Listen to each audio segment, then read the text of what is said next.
Solution ਤੁਸੀਂ ਦਿੱਤਾ ਹੈ ਕਿ ਬਹਿ ਕੇ ਸਾਰੇ ਲੀਡਰਸ ਜਿਹੜੇ ਨੇ ਉਹ ਬਹਿ ਕੇ ਗੱਲ ਕਰ ਲੈਣ, ਠੀਕ ਹੈ। ਅੱਛਾ, ਬਹਿ ਕੇ ਗੱਲ ਕਰਨੇ ਨਾਲ ਮਤਲਬ ਉਹ ਤੇ ਹੁੰਦਾ ਹੈ ਇਸ ਵੇਲੇ ਨਜ਼ਰ नहीं आ रहा, ठीक है। सो ये तो सोल्यूशन 1 मिनट के लिए साइड पर कर दे, और इसके अलावा कोई सोल्यूशन देखिए और कोई सोल्यूशन नहीं है। हाँ। और कोई सोल्यूशन नहीं है। इमरजेंसी की बात ख्वाजा आसिफ साहब ने एक टीवी चैनल पे इंटरव्यू देते हुए उन्होंने इमरजेंसी की बात की। अफसोस होता है कि ना आइन को पढ़ते हैं ना जानते हैं। सिर्फ 3 किस्म की इमरजेंसीज का आइन में तस्वुर है। इमरजेंसी आइन ਨੂੰ ਪੁੱਛ ਕੇ ਲੱਗੇਗੀ। एक्सटर्नल नहीं लग नहीं सकती। External aggression, internal disturbance, financial emergency, ये 3 इमरजेंसीज जो है ये कॉन्स्टिट्यूशन रिकग्नाइज करता है। और तीनों के जो लवाजमात हैं, इस वक्त एक्सटर्नल एग्रेशन नहीं है, IMF के साथ आपकी डील हो रही है, फाइनेंशियल इमरजेंसी का माहौल नहीं है, इंटरनल डिस्टर्बेंस का you can make a case कि जी खैबर पख्तूनख्वा के अंदर इंटरनल डिस्टर्बेंस जो है वो बहुत बढ़ गई है। बट देन उस सूबे की असेंबली की रेजोल्यूशन चाहिए इमरजेंसी लगाने के लिए।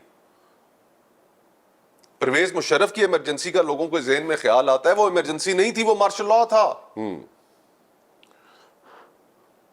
कोई तरीका नहीं है आपके पास सिवाय डायलॉग के। चेंज हो गया ना मुस्तफा नवाज खोखर साहब।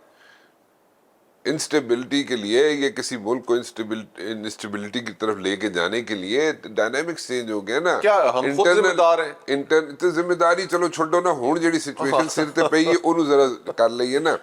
मतलब इस वक्त सिचुएशन ये है कि आपके अंदर जो है, मुल्क के अंदर जो है डिस्टर्बेंस जो है, अनरेस्ट जो है, वो सिक्योरिटी अनरेस्ट की बात कर रहा है, वो फैलाया जा रहा है। Perhaps you can make a case for Khyber Pakhtunkhwa. Khan है, बन्नू है, लेकिन आप मुझे ये बताएं कि आइन तो कहता है कि उस सूबे की असेंबली की करारदाद जरूरी है इमरजेंसी लगाने के लिए। और अगर पॉलिटिशियन कहना जी वो तो देखे ना, यही तो डेडलॉक हो गया, यही तो डेडलॉक हो गया, यही तो कीमत हम अदा कर रहे हैं। बंदा तकता रहे।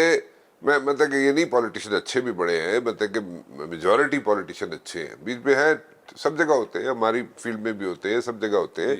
लेकिन द पॉइंट इज कि वो उनकी तरफ देखता रहे बंदा, ही उन्हीं की तरफ देखना पड़ेगा और उन्हीं को स्पेस भी देनी पड़ेगी।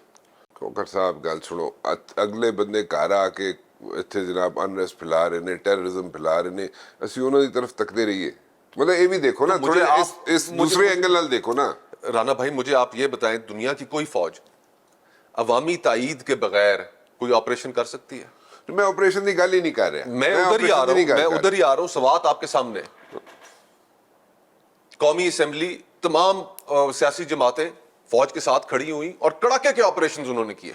मैं ऑपरेशन की गल नहीं कर रहा, मैं सिर्फ तो फिर अभी इंटरनल डिस्टर्बेंस आप फिर और किस चीज में लेकर आ रहे हैं? इंटरनल डिस्टर्बेंस ये कर रहा है जदों तुसी रोडां ते खलो के, मतलब ऐसे लोग ਜਿਹੜੇ अंदर वड़ आए ने, साडे बॉर्डर ਦੇ अंदर आ चुके ने, तो मारना है ना उन्हें, और क्या करना है उनके साथ? देखो गुजारिश से सुनो ना, उन्होंने रोड से आके और अपना बड़े डब्बे रख के रोड क्लोज करके ਉੱਥੇ होल्ड अप करांदे रहणगे, टेररिज्म फैलांदे रहणगे, ते ਅਸੀਂ ਅਸੈਂਬਲੀਆਂ ਵੱਲ ਤੱਕਦੇ ਰਹੀਏ ਜਾਂ ਉਸ ਨੂੰ हैंडल करिए, उस चीज़ ਨੂੰ हैंडल करिए? तो बगैर अवामी ताईद के आप कैसे करेंगे? आज खैबर पख्तूनख्वा असेंबली की मैं बन्नू की गल कर रहा, आज बन्नू वाकया जो है उसकी भी जो मुकम्मल जो खबरें मेरी तक पहुंची हैं वो भी तो कोई अच्छी नहीं है। कोई गल कर रहे ना, देखो ना रोड बंद कर देंगे ने, रोड बंद करके उत्थे जनाब होल्ड अप करा देते, टेररिज्म किया, फिर जाके लोगों जाके मिल गए। नहीं देखिए, अब ये एहतजाज जो वहां पर रखा गया था, उस एहतजाज की नौयत और है। जो बन्नू कैंट पर हमला हुआ जिसमें हमारे 8 जवान शहीद भी हुए, वो जो गुल बहादुर ने कबूल किया, उसकी डायमेंशन और है।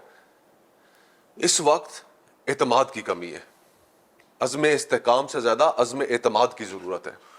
आज उस पे आर्गू ही नहीं कर रहा तो जब तक आपके साथ पॉलिटिकल फोर्सेस नहीं खड़ी होंगी, ओनरशिप नहीं लेंगी, उस वक्त तक आप कैसे लड़ सकते हैं? तो इत्थे बहने से तैयार नहीं कोई थे। तो यही तो मैं कह रहा हूँ, सियासी जबरदस्ती नहीं, तो सियासी इंतशार की बुनियाद क्या है? मैंने आपको प्रोग्राम के शुरू में कहा कि सियासी इंतशार की बुनियाद क्या है।